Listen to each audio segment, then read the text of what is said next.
Merci beaucoup. Si nous pouvons répondre nos places, s'il vous plaît. Bonjour à tous. Bonjour à toutes également.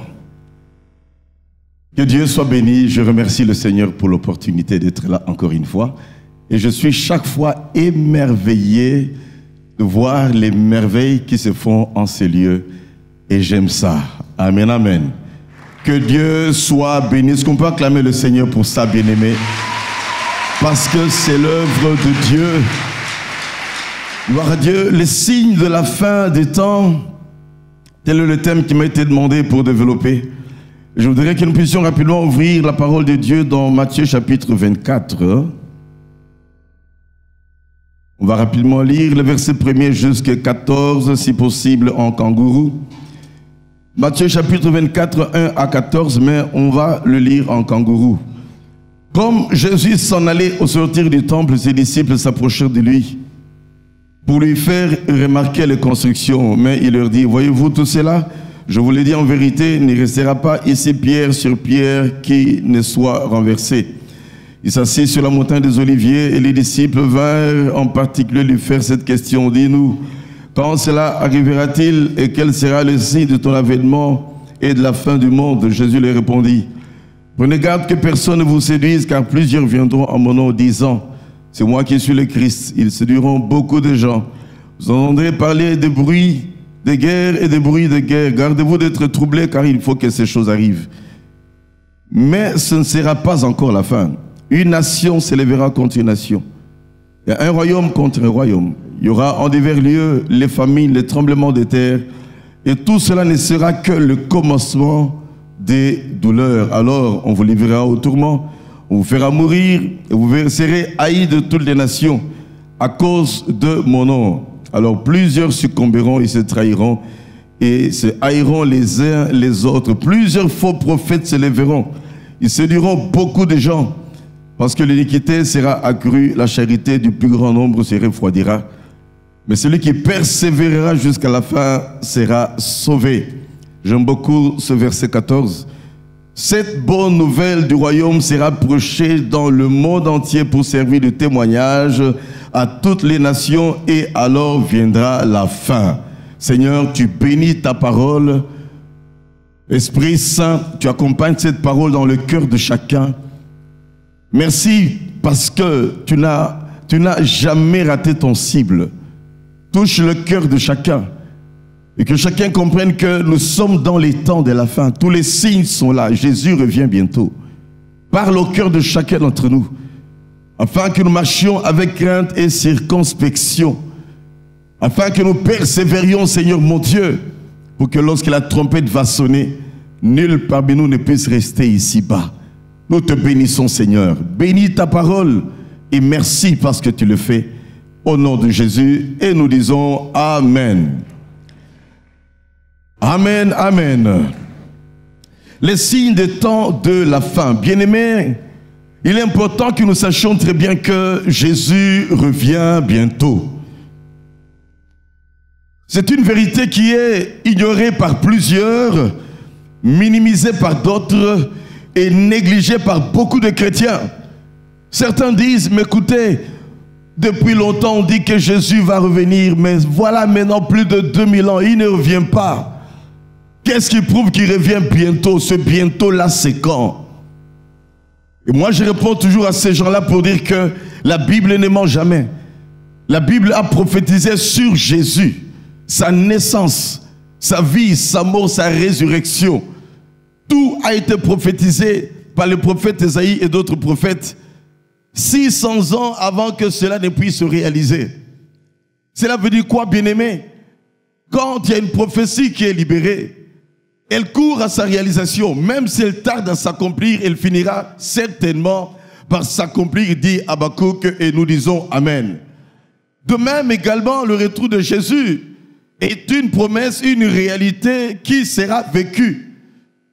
Et ceux qui s'attendent à cela, et la Bible nous exhorte à nous attendre à cela, ils vivront le retour de Jésus-Christ. Et les signes sont donnés dans la parole de Dieu. Pas de place pour les doutes, pas de place pour les hésitations, Pas de place non plus pour des négations. Faisons très attention, bien-aimés. Lorsqu'on dit ce n'est pas maintenant, il ne viendra pas, la Bible ne dit pas vrai. Frères et sœurs, si nous accrochons à Jésus, c'est parce que nous savons que Jésus viendra. À coup sûr, il viendra. C'est une promesse de la Bible et cela va se concrétiser. Vous savez bien que le 2/3 de la Bible parle du retour de Jésus-Christ. C'est une promesse dont on parle avec assurance. Dans le Nouveau Testament, on parle du retour de Jésus au moins 300 fois. Paul lui-même fait 50 fois mention du retour de Jésus-Christ.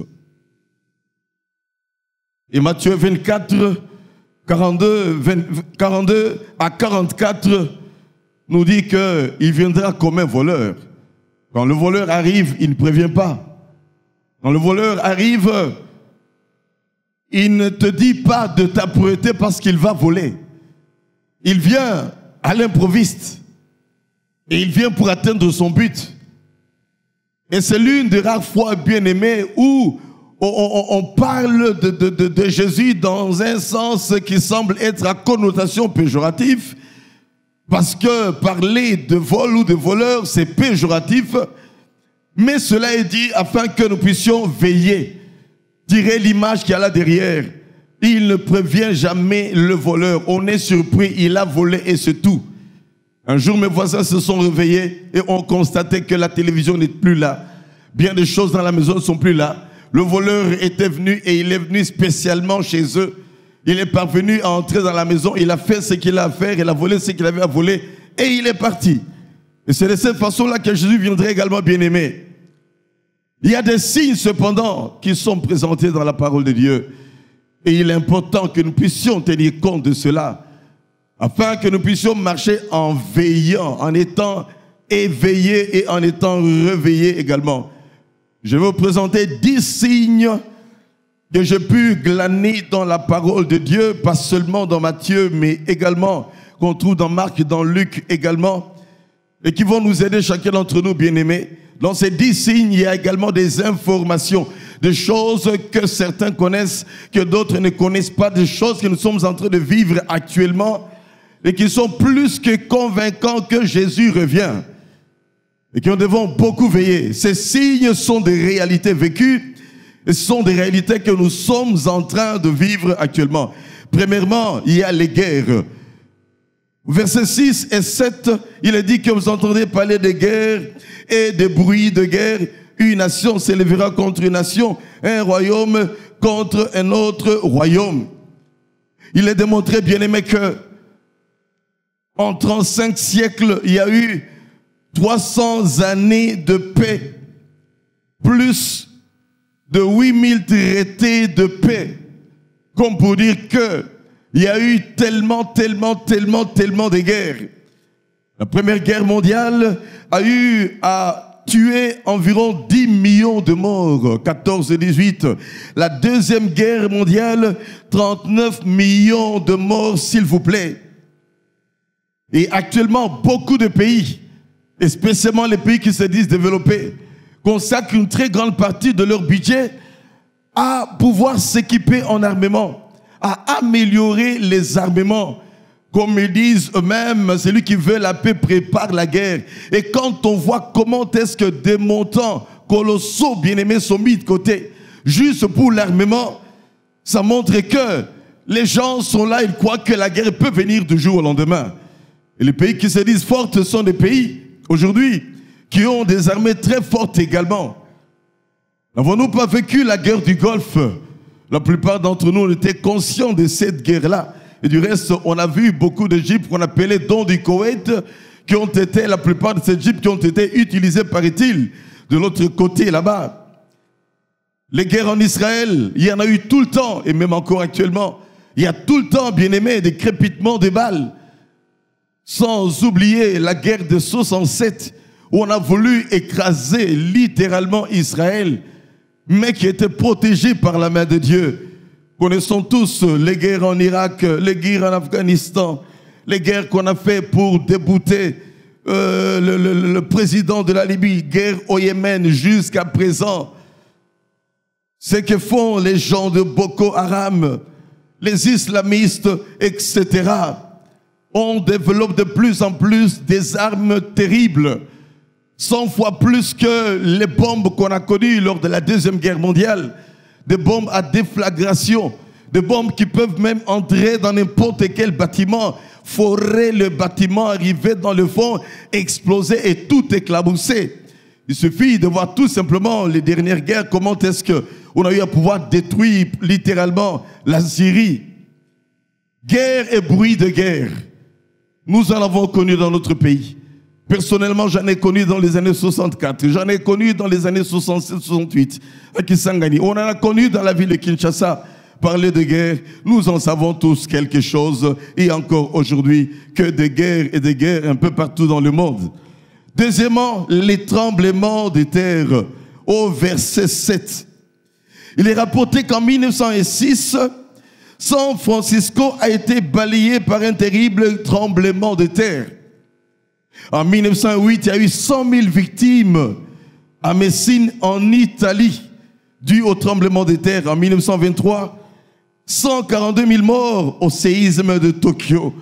Nous connaissons tout ce qui s'est passé également, bien-aimés, à Fukushima, avec le tsunami et tout un tas de choses. Les séismes du XXe siècle valent le double des séismes du XIXe siècle, en intensité et en fréquence également. Que dirions-nous des éruptions volcaniques? Un peu partout dans le monde, on en a vécu également.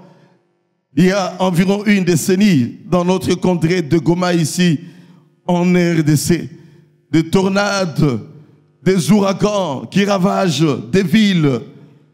Que dire encore, bien-aimés? Troisièmement, il y a les pestes. Les pestes qui sont dites là dans Luc chapitre 21, verset 11. Il y en a eu en plusieurs lieux. La Première Guerre mondiale, lors de cette période, il y avait une grippe espagnole qui a consumé 12 millions de morts. Que dirons-nous de la choléra, d'Ebola, qui change de forme tout le temps, et qu'on commence à retrouver même à l'est du pays, d'autres pays, là où il n'y en avait pas, la tuberculose, le polio, le sida, qui ont exterminé beaucoup de gens, des millions de gens qui meurent de sida par ce temps-ci, véritable peste bien-aimée, et tant d'autres épidémies. Quatrièmement, il y a la famine. Dans Marc chapitre 13 au verset 8, il est rapporté qu'en 1920, il y a eu 15 millions de Chinois qui sont morts, bien-aimés, de famine. Et comme les temps de crise sont des temps d'innovation, sont des temps de réflexion, ils ont tiré des leçons de tout cela pour se battre. Et aujourd'hui, on ne peut pas parler de famine, bien-aimés, en Chine. En 1942, 200 000 Grecs sont morts de famine également. Il est rapporté que le 2/3 de l'humanité ne mange pas à sa faim. 2/3 de l'humanité. La Bible nous parle également de l'apostasie et du progrès de l'iniquité. Matthieu 24, verset 12. On dit que parce que l'iniquité aura accru, bien-aimé, la charité du plus grand nombre se refroidira. L'iniquité, le mal, le péché, sous toutes ses formes. 2 Thessaloniciens chapitre 2, verset 3 nous dit, ne soyez pas séduites. Il faut que l'apostasie puisse arriver. L'apostasie, l'abandon de la foi. N'est-ce pas que la sanctification est bafouée aujourd'hui? Et même dans notre ville de Kinshasa, il y a des gens actuellement qui commencent à dire qu'on n'a pas besoin de prêcher la sanctification. Quelle baliverne, s'il vous plaît! Alors que la Bible dit clairement que sans la sanctification, nul ne verra Dieu. Nul ne verra Dieu ni au ciel et nul ne verra Dieu ici-bas également. Tu veux voir Dieu? Bien-aimé, rencontre-le toujours sur le terrain de la sanctification. Vous serez saints parce que je suis saint. Recherchez la paix et la sanctification, sans laquelle nul ne verra Dieu. Parce que votre Dieu est saint, soyez saints également. Amen, amen. La sanctification est bafouée aujourd'hui. Les dons spirituels sont rejetés par plusieurs.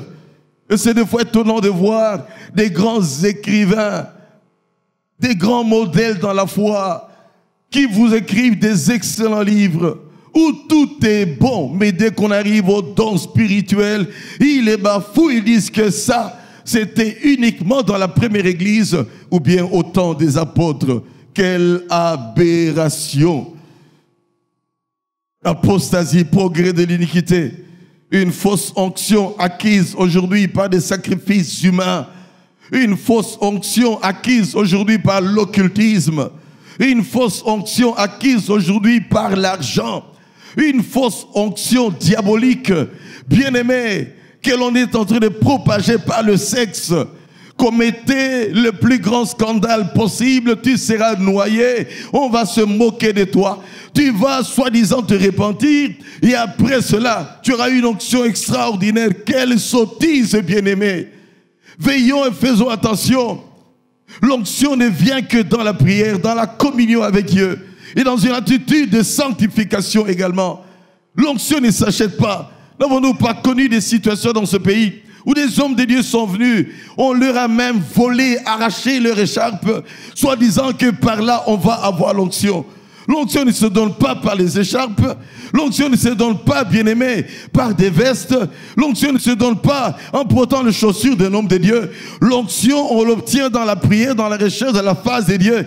Et même cette prière qui amène à l'onction, c'est Dieu qui seul qui donne la capacité d'arriver à chercher Dieu selon le nombre de jours qu'il t'a demandé afin de vivre cette onction. Donc finalement, cette consécration pour avoir cette onction vient de Dieu et cette onction vient de Dieu. Et c'est ça la véritable onction, bien-aimé, qui peut amener des âmes à être converties, convaincues de péché, de justice, de jugement. C'est ça la véritable onction qui peut faire qu'on peut vivre des prodiges, des signes et des miracles. C'est ça la véritable onction qui peut faire qu'on peut réaliser de grandes choses, bien-aimés. Parce que finalement, l'onction n'est qu'une capacité exceptionnelle que Dieu donne à une personne ou à une autre pour la réalisation de certains projets particuliers ou pour vivre une vie de consécration et des miracles, des prodiges de manière assez particulière. Amen, amen. L'onction de X ne sera pas forcément l'onction de l'autre. Le plus important, c'est de dire, Seigneur, je reconnais ce que tu m'as donné. Je veux avoir plus de toi, Seigneur, et je m'en remets à toi.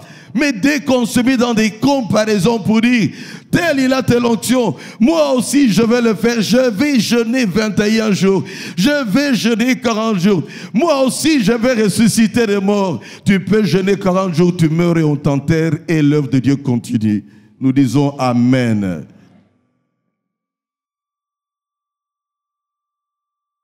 N'est-ce pas que plusieurs ne font que prêcher, bien-aimés, le matérialisme, la prospérité. Là aussi, bien-aimés, il y a un dérapage. Le full gospel, le plein évangile, c'est de prêcher le salut des âmes. Certes, lorsque nous cherchons le royaume de Dieu en premier, toute autre chose nous sera donnée par surcroît.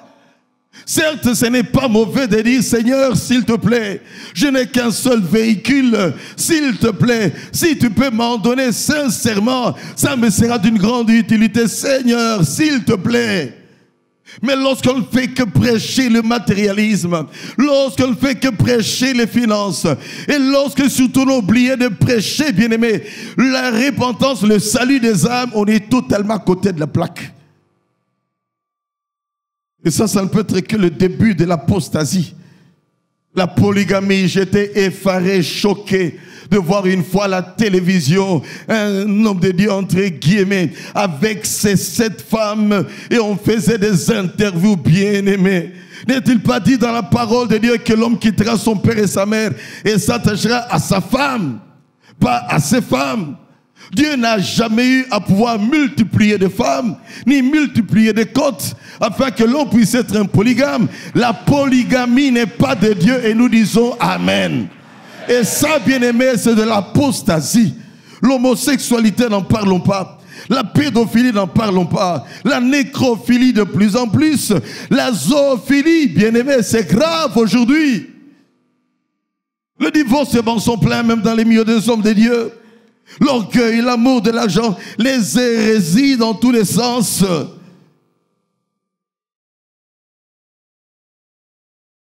Matthieu chapitre 24, verset 27 nous dit ceci. Ce qui arriva au temps de Noé arrivera également avant que Christ ne revienne. Les gens mangeaient, buvaient, se mariaient et mariaient leurs enfants. Mais lorsque le déluge est arrivé, bien-aimés, ils ont laissé leur peau dans ce déluge. Il en est de même de ce qui était arrivé au temps de Sodome et Gomorrhe. Y a-t-il de différence aujourd'hui par rapport au temps de Sodome et Gomorrhe, où c'était la sexualité à tort et à travers, où la sexualité était comme une salutation au quotidien, bien-aimé, à tort et à travers. Nous connaissons ce qui est arrivé, bien-aimé, à Sodome et à Gomorrhe, apostasie, progrès de l'iniquité. 2 Timothée chapitre 3 verset 1er, 1 Timothée 4 verset 1er, 2 Pierre 3 verset 3, nous montre clairement que dans les derniers temps, les gens seront fanfarons, ils seront orgueilleux, ils seront amoureux de l'argent, aimant le plaisir plus que Dieu, les temps de la fin. Ils seront séducteurs, ils seront moqueurs, ils seront dans la convoitise dans les temps de la fin. Et c'est des choses que nous voyons de plus en plus. C'est nous qui avons parlé de l'onction les premiers dans cette ville de Kinshasa. C'est nous qui avons commencé à dire Alléluia quand le pentecôtisme a commencé. C'est nous qui sommes les pionniers de la prospérité, bien-aimés. C'est extrêmement dangereux, ce genre de choses. Et on en verra de plus en plus. J'étais choqué de voir un homme de Dieu prêcher avec un serpent. J'étais choqué de voir un homme de Dieu faisant manger de l'herbe, comme hypnotisé, donnant un ordre. Maintenant, il fait chaud, tout le monde se comporte comme s'il était chaud. Maintenant, vous allez prendre de l'herbe et manger, il commence à manger de l'herbe. À un moment, tout le monde est parti, commence à leur marcher dessus.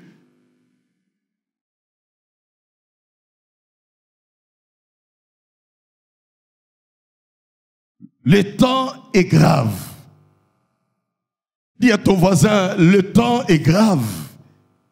Jésus revient bientôt.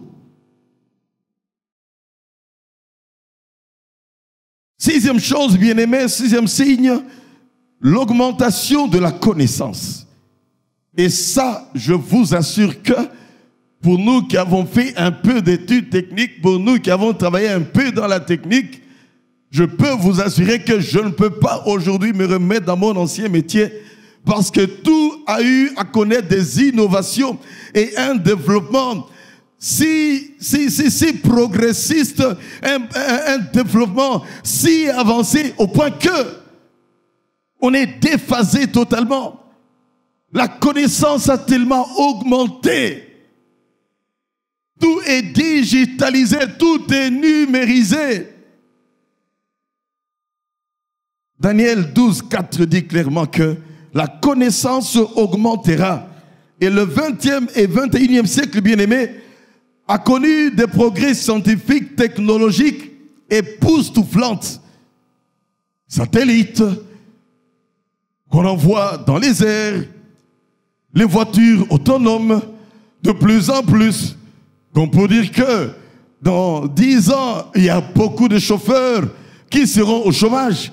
Même dans notre pays, veillez, bien-aimés. Si Jésus ne revient pas très très vite, vous qui êtes chauffeur, préparez-vous à apprendre un autre métier. Sinon, tu vas te retrouver déphasé. La robotique a une avancée extraordinaire.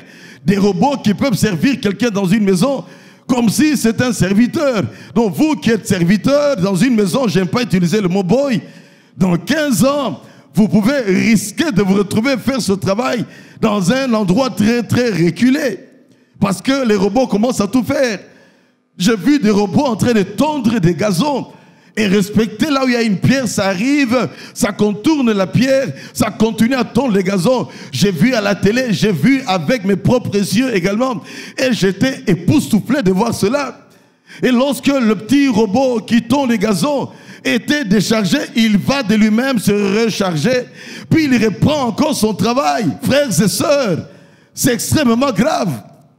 Si quelqu'un doute du retour de Jésus, à partir de la connaissance qui augmente, crois-le s'il te plaît. Ne sois pas distrait, les temps sont mauvais. Je venais de voir encore il y a 2 jours à la télé, j'aime m'intéresser très souvent à tout ce qui est... enfin, comment est-ce qu'on dit ça encore? Les documentaires, où on a monté un tout petit robot qui est en train de couler du béton, et ce béton peut sécher en moins de 5 minutes. Et on montre comment est-ce que les futures maisons ne sera plus des pierres sur pierre qu'on est en train de poser. Les futures maisons, ça sera un grand échafaudage avec toute une technologie, un ordinateur. On a déjà prévu ta maison là-dedans. Et on montre comment est-ce qu'il y a un truc qui est en train de couler, le béton arrive à un coin, fait le contour, ainsi de suite. Là où il y a des portes de fenêtres, ça saute, ça continue et peut faire tout un cercle. Puis il prend le 2e niveau, ce qui fait qu'on construira les maisons à l'avenir en moins d'1 semaine, bien aimé. La connaissance augmente. Que dirions-nous, bien-aimés, des voitures volantes? Il y a environ 15 ans en arrière, je disais aux gens, je pense que nous sommes en train d'aller à un moment où il n'y aura pas assez de routes pour toutes les voitures qu'on est en train de fabriquer. On ne saura pas non plus construire des viaducs jusqu'à 2, 3, 4 étages. On en a vu un qui s'est écroulé en Italie. On doit contrôler des centaines, bien-aimés, de viaducs. Ces routes superposées. Comme pour dire que, à un certain moment, et ça se fait déjà maintenant, il y a près de 10 à 15 prototypes de voitures volantes. Pour ceux qui sont intéressés, qui reçoivent assez souvent sur WhatsApp, sur quelques réseaux sociaux, certains documentaires, on monte une petite voiture qui sort les ailes, qui prend de la vitesse et qui décolle, après qui vient se poser, qui rentre ses ailes. D'autres sont comme des grands drones, tout simplement. Au milieu, c'est la cabine, les gens entrent là-dedans et voilà qu'on va les transporter. On va les poser quelque part et après, le réceptacle va rester et le truc avec le moteur va aller prendre un autre truc quelque part, une autre cabine, la déposer quelque part, qu'on le veuille ou pas, avec les embouteillages que nous avons actuellement. Bien aimés, ces genres de choses viendront dans ce pays également avec le temps. Amen. Gloire à Dieu, c'est une bonne chose.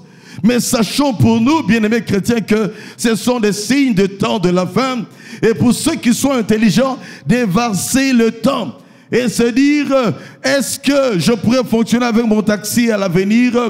Est-ce que je pourrais me déplacer de telle ou telle autre façon? Bien-aimés, qu'on le veuille ou pas, il y a des choses que l'intelligence va nous imposer et on sera obligé de s'y soumettre. Déjà pour aller à l'aéroport à certaines heures, personnellement, j'ai déjà eu à pouvoir abandonner ma voiture et courir à pied jusqu'aux eucalyptus, prendre un taxi et arriver à l'aéroport à cause des embouteillages juste 10 minutes avant l'embarquement.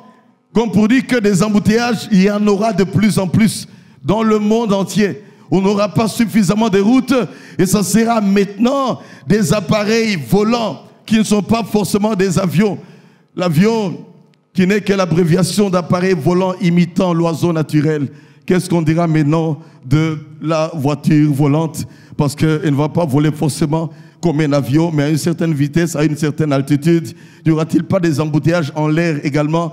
Comme pour dire que quand il y aura l'enlèvement et que Jésus-Christ va venir, bien-aimé, les pilotes chrétiens seront enlevés. Il y aura des accidents graves. Les bateaux dans lesquels il y a des chrétiens, ce sera terrible. Les taxis où il y a des chrétiens, eh bien, un centre nucléaire où il y a un chrétien en train de contrôler les choses de près, il sera enlevé et il y aura une catastrophe extraordinaire le jour de l'enlèvement. Et ça sera pitoyable pour ceux qui sont restés ici-bas. C'est pour cela, toi, mon frère, toi, ma soeur, accroche-toi à Jésus. Ne viens pas à l'église par habitude. Ne t'habitue pas au Seigneur, bien-aimé. Dieu n'est pas un grand-père, Dieu est notre Père. Le Père punit, bien-aimé. Lorsqu'on s'amuse avec le péché, Dieu n'est pas grand-père. Marchons avec le Seigneur. Craignons le Seigneur, bien-aimé. Marchons dans la crainte de Dieu. Quand le Seigneur reviendra, trouvera-t-il la foi sur la terre? Et sur cette terre qui y est, n'est-ce pas toi, n'est-ce pas moi? Va-t-il trouver la foi dans ton cœur? Quand tu viens prier, viens-tu pour affermir ta relation avec Dieu? Ou tu viens prier pour avoir le mariage? Tu viens prier pour avoir le travail? Tu viens prier pour avoir une élévation? Tu viens prier pour avoir un enfant? Ce qui est plus important, c'est l'éternité. Amen, amen. Cherchez le royaume de Dieu. Vivons ici-bas dans la perspective du ciel. Nous n'avons rien à porter dans ce monde et nous n'emporterons rien de ce monde. Nous sommes venus, nous quitterons ce monde, bien-aimés. Mais où va se retrouver notre âme à la fin de ce pèlerinage ici-bas? Crains Dieu, pratique la justice.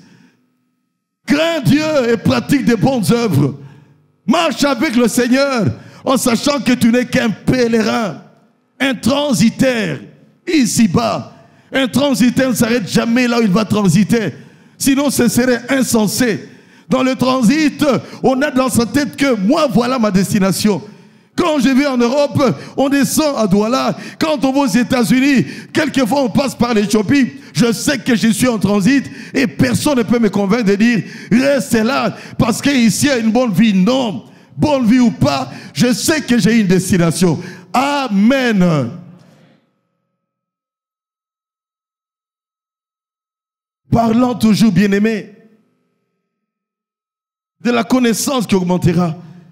19e et 20e siècle, les fusées, la télécommunication, la domotique. Tu peux contrôler aujourd'hui ta maison en étant aux États-Unis.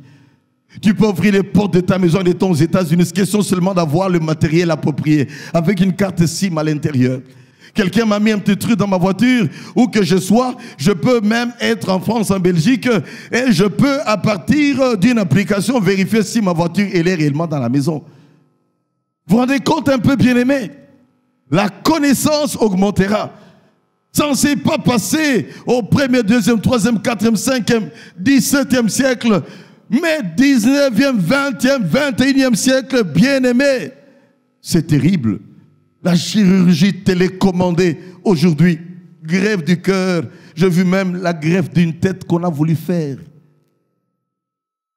Les distributeurs d'argent qu'on voit aujourd'hui, fécondation in vitro.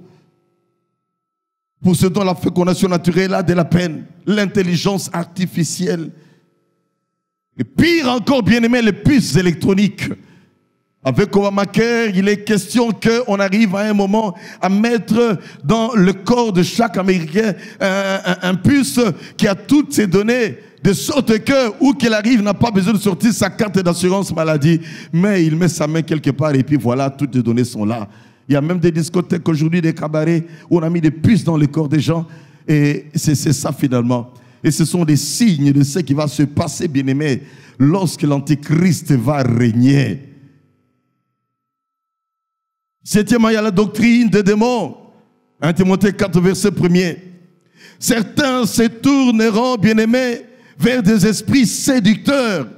Apocalypse 12, verset 12 nous dit « Malheur à toi, terre, malheur à la mer, car le diable est descendu vers vous avec une grande colère, sachant qu'il a peu de temps. » Doctrine des démons, où il y a des suicides collectifs, bien-aimés, dans certains mouvements, des fois même à connotation chrétienne. Doctrine des démons, où on élève les écrits des hommes au niveau de la parole de Dieu. Doctrine des démons, où les leaders des mouvements doivent choisir les partenaires de leurs membres et célébrer 1000, 2000, 3000 mariages dans un stade, mais sur le choix non pas individuel, mais par le choix d'un leader spirituel. Doctrine des démons, où on fait la délivrance par la sexualité. Pour que tu sois bien délivré, ma sœur, il faut absolument que je puisse mettre en toi une sémence qui va apporter la délivrance. Pour que tu puisses enfanter, tu as besoin d'une sémence qui est sanctifiée. Mensonge. Doctrine des démons également quand on ne fait que prêcher la prospérité. Doctrine des démons quand on se présente comme étant Christ. Quand on parle des dieux des Noirs. Doctrine des démons. Huitièmement, signe avec la nation juive, Jérusalem qui sera foulée aux pieds jusqu'à ce que le temps des nations puisse être accompli. Luc chapitre 21, verset 24. Rassemblement également du peuple d'Israël. La formation de la nation d'Israël, bien-aimé, est un signe du retour de Jésus. Longtemps, ce n'était pas une nation. En 1948, Israël, bien-aimé, a été reconnu comme une nation. Et vous et moi, nous sommes témoins comment est-ce que Jérusalem est reconnue comme capitale d'Israël actuellement par les Américains. Et nous sommes obligés, bien-aimés, de pouvoir adhérer à cela également parce que c'est tout à fait biblique. Ésaïe 11, versets 11 à 12 parle du rassemblement des exilés. Vous savez, de 1940 à 1945, sous Hitler, il y a eu un grave génocide des Juifs. En 1967, il y a eu l'échec pour anéantir ce peuple. Et bien sûr, comme je viens de le dire, Israël, bien-aimé, ça sera le centre de la dernière guerre qui va se faire, la guerre d'Armageddon. Évidemment, nous, on sera déjà enlevés quand cela va venir. On va se ruer sur Israël. On va chercher à écraser Israël. Et Jésus lui-même reviendra. On sera parti avec lui, on reviendra avec lui, bien-aimé. Il posera ses pieds sur le mont des Oliviers qui va se fendre en deux. Et dans cette guerre-là, on dit qu'il y aura le sang qui va couler jusqu'à atteindre les morts des chevaux. Et Jésus va vaincre tous les ennemis d'Israël. Et nous régnerons avec lui pendant 1000 ans. Et nous disons Amen. Croyons dans cela, bien-aimés. Ne prenez pas cela comme de l'utopie. Je m'attends à être enlevé. Je m'attends à revenir avec Jésus pour régner pendant 1000 ans avec lui. Et ceux qui n'auront pas marché avec lui, sachez qu'à la fin de ces 1000 ans, Satan sera relâché pour un peu de temps afin de pouvoir égarer les quelques personnes qui sont encore là, qui osent croire en Jésus. Et malheureusement, ceux qui auront cru en lui seront jetés en enfer. Et ceux-là qui n'avaient pas cru en lui, ils vont ressusciter pour le jugement et être jetés dans les temps de feu. Pour toujours, bien-aimé, un feu qui ne s'éteint point. Moi, je ne veux pas vivre cela. Je veux plutôt vivre, bien-aimé, les nouveaux cieux et une nouvelle terre, la nouvelle Jérusalem qui descendra d'en haut. Et nous disons Amen. Un endroit merveilleux, bien-aimé, qu'on ne peut pas décrire, où tout est pratiquement en or. Et je comprends pourquoi est-ce que Paul pouvait dire qu'il a vu des choses ineffables quand il fut enlevé au troisième ciel. Des choses qu'il ne peut pas décrire, qui dépassent l'entendement humain. Il est vrai que quand tu vis la gloire de Dieu, il y a des choses que tu ne peux pas décrire. De même, tu ne sais pas arriver à décrire à quelqu'un la joie du salut que tu as et qui fait que tu t'accroches au Seigneur. Si déjà la joie du salut, on ne peut pas arriver à le décrire et convaincre quelqu'un de cela et que c'est seulement le Saint-Esprit qui peut arriver à convaincre, comment serait-ce alors, bien-aimé, si on peut essayer de décrire la gloire de la nouvelle Jérusalem, là où on sera tous les jours avec le Seigneur. Si tu aimes le retour de Jésus et la nouvelle Jérusalem, acclame le Seigneur. Alléluia.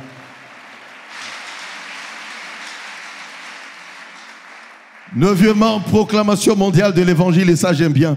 C'est pour cela que j'ai dit que Matthieu 24, verset 14, j'aime beaucoup parce qu'il est dit que cette bonne nouvelle sera prêchée partout.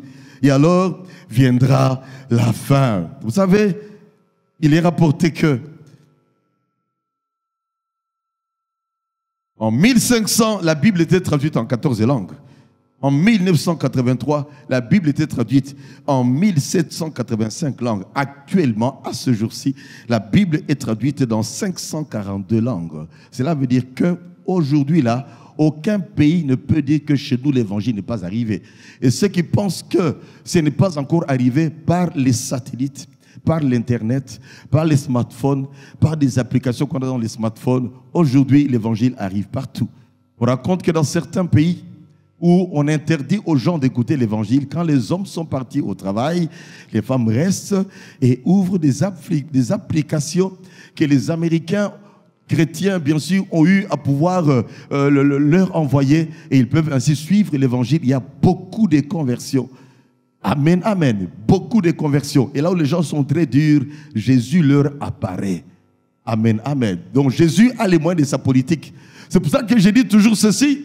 Quand quelqu'un est dur, il ne veut pas accepter Jésus, dis seulement, Seigneur, utilise toutes tes stratégies, que la personne ne meure pas.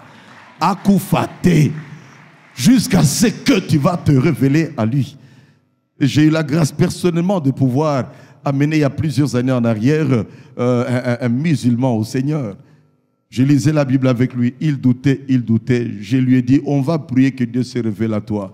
Et cet homme, à un moment, il rêve en train de prier au nom de Jésus avec une grande paix. Je lui ai dit, tu vois, Jésus donne la paix. Invoque ce Jésus-là. La deuxième fois, le même monsieur, il se retrouve dans leur maison. Quelqu'un frappe à la porte, on ouvre. Il y a un monsieur en habit blanc très rayonnant qui n'arrivait pas à décrire, qui entre, reste à la porte, commence à les balayer tous des yeux. Et quand il le regardait, lui, il étalait un beau sourire. Et à la fin, il lui a posé la question, Ali, est-ce que tu m'as reconnu? Il a dit, non, je ne te reconnais pas. Il a dit, je suis Jésus.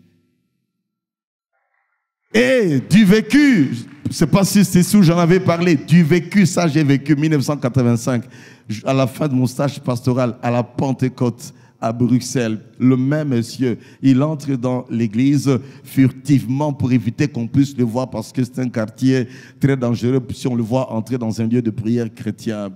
Et pendant qu'on était en train d'adorer, il y a eu un papa flamand de surcroît qui ne maîtrise même pas le français, si ce n'est que le flamand, et qui n'a même pas fait 6 ans secondaires, s'il vous plaît, qui se met à parler en langue. Et la Bible dit que s'il n'y a pas d'interprète, que tout le monde se calme.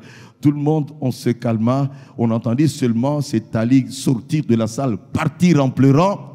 Le lendemain, il vient me voir pour dire, Safari, dis-moi, depuis quand est-ce que M. Williams parle l'arabe? Il dit non, il ne connaît pas l'arabe. Il dit, mais enfin, surtout pas l'arabe, surtout pas l'arabe. Oh oui, mais sa fille là est très intelligente. Peut-être que la fille lui a montré comment parler. Non, je connais cette fille, j'ai étudié avec elle à l'école biblique. Et elle ne connaît rien de l'arabe. Déjà, dans l'anglais, elle est boitillante. Comment est-ce qu'elle va parler de l'arabe? Puis le monsieur m'a regardé en face en me disant, Safari, à partir d'aujourd'hui, je deviens chrétien. Il lui dit, dis-moi un peu, qu'est-ce qui s'est passé? Il m'a dit, ce monsieur, quand il parlait, vous avez entendu autre chose. Moi, j'entendais Jésus me parler en arabe classique. Ali, Ali, pourquoi tu ne veux pas m'accepter? Je suis mort pour toi à la croix de Golgotha. Mon sang a coulé pour toi. Donne-moi ta vie. Et il est devenu chrétien. Amen, amen. C'est pour cela, n'aie pas peur quand quelqu'un résiste au Seigneur. N'aie pas peur. Dis seulement, Seigneur, je prierai jusqu'à ce que... Amen, amen. Et par ta prière, Dieu va garder la personne. Moi, j'ai dit, Seigneur, akoufaté jusqu'à ce qu'il va t'accepter. Je pense l'avoir dit ici, peut-être ailleurs. Et c'est mon oncle qui disait, ton Jésus là, s'il refuse que j'entre au ciel, coup de pied, il tombe, moi j'entre. Je lui ai dit, oncle, je ne suis pas peut-être un prophète, mais je t'informe que tu as blasphémé. Tu recevras un coup de pied du Seigneur jusqu'à ta conversion. Et je vous assure que c'était très très dur. J'étais frappé par la maladie. Tuberculose, il ne pouvait plus aller au travail. Jusqu'à ce que je lui ai fait accepter Jésus. Oncle, tu peux vivre tout comme tu peux mourir, mais où est-ce que tu vas passer l'éternité? Je l'aidais pour les soins et il ne pouvait que m'écouter, moi qui l'aidais au mieux pour les soins. Oncle, veux-tu te repentir, accepter Jésus? Oui. Seigneur Jésus, papa, il accepte Jésus. Il commença à venir même à la parole du salut au début de l'église il y a 20 ans. Et quelques temps après, à cause de la distance, commençait à aller à Banda où il fut même baptisé. Et il est mort dans le Seigneur. Amen, amen. Cette bonne nouvelle sera prêchée par toi, alors viendra la fin. Et c'est ton travail à toi et à moi, bien-aimés. N'attendez pas que ce soit seulement les évangélistes qui le fassent. À l'effet des nations des disciples est un ordre qui est donné à chacun d'entre nous. Où que nous soyons au travail, parlons du Seigneur. Où que nous soyons, bien-aimés, dans le train, dans un avion, parlons du Seigneur. Saisissons les opportunités dans le deuil pour parler du Seigneur. Toute opportunité que Dieu met devant nous, parlons du Seigneur pour que les âmes soient sauvées. Et je peux vous assurer que plus nous allons annoncer Christ, plus nous allons même accélérer, bien-aimés, le retour du Seigneur, parce que c'est le dernier signe. Cette bonne nouvelle sera prêchée partout. Alors viendra la fin. Amen, amen. Dernier point. L'Esprit de Dieu sera répandu partout sur les chrétiens. C'est également un des signes. Et il est dit clairement, bien-aimés, dans Joël 2, verset 28, qui est repris dans Acte 2, verset 17, c'est le jour de la Pentecôte où on dit que les disciples sont remplis de vin doux et Pierre qui va se lever pour dire on n'est pas rempli de vin doux. Mais c'est la promesse qui avait été donnée par Joël. Dans les derniers temps, je répandrai de mon esprit sur toutes chairs. Vos fils et vos filles prophétiseront. Vos jeunes gens auront des visions. Vos vieillards auront des songes. Sur mes serviteurs et sur mes servantes, je répandrai mon esprit. Laisse-moi vous dire que l'esprit est à l'œuvre par ce temps-ci comme jamais auparavant. Actuellement, on a une très grande communauté, bien-aimée, qui sert le Seigneur et qui est sauvée en Chine. Une grande communauté également en Russie. Une grande communauté dans tous ces pays. Même si on parle du Maroc, de la Tunisie, en cachette, il y a des gens qui se réunissent, bien-aimés. Lorsqu'on s'élève, on s'appuie sur la parole de Dieu. Et qu'on dit, Seigneur, remplis-moi de ton Esprit Saint, des signes de la fin, il te remplira de son Esprit, afin que tu fasses son œuvre. Et quand il est dit que des jeunes gens auront des visions, pensez que c'est de quelle vision? Ce n'est pas une vision pour devenir grand matériellement, grand financièrement. C'est la vision du salut des âmes et nous disons Amen. Où les jeunes se lèvent comme une armée, bien-aimée, pour aller dans le camp du diable et amener les perdus à Jésus-Christ, remplis de zèle, remplis de courage. Ils n'ont peur de rien. Alléluia. Prêts à aller n'importe où pour dire, je fais pour le salut des âmes. Savez-vous que même dans les milieux où on parle de guerre, de bruit de guerre, il y a des serviteurs de Dieu, même parmi les militaires. J'étais très content de voir des militaires en train de baptiser d'autres militaires. Mais dans ce truc-là, des détracteurs qui prennent le sable, ils ont rempli d'eau, ils ont baptisé d'autres militaires là-dedans. Comme pour dire que l'Esprit de Dieu est à l'œuvre. Les gens sont baptisés d'eau, les gens sont baptisés du Saint-Esprit. Et le royaume du diable est vidé. Le royaume du Seigneur est rempli. Et nous disons Amen. Amen, amen.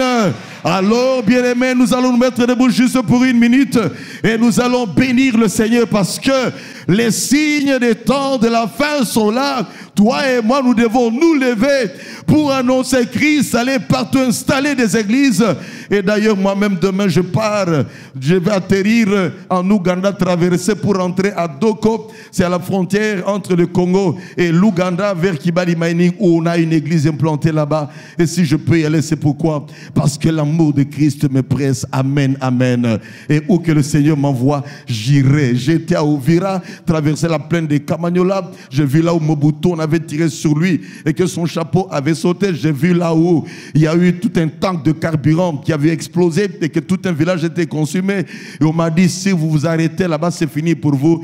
Gloire à Dieu, on avait une bonne jeep, on a pu traverser. À cause de Christ, on n'aura peur de rien.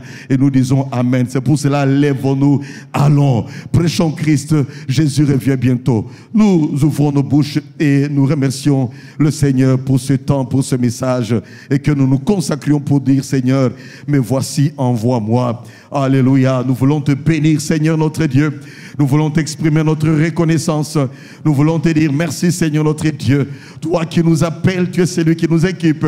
Tous les signes sont là, Seigneur notre Dieu. Ce n'est pas un esprit de timidité que tu nous as donné, mais un esprit de force, d'amour et de sagesse. Avec toi, nous irons de l'avant. Rien ne nous arrêtera, Seigneur. Où que tu nous envoies, nous irons, nous apporterons ta parole. Où que tu nous envoies, Seigneur, oh Père, ouvre-nous davantage des portes dans nos familles, dans les milieux professionnels, au niveau des autorités, au niveau du Sénat, au niveau du Parlement, au niveau de l'armée, Seigneur mon Dieu. Père très saint, dans les confins, les bidonvilles, dans les villages, Seigneur. Pour toi, Père très saint, nous sommes prêts à aller, à obéir à cet ordre missionnaire et à gagner des âmes pour toi.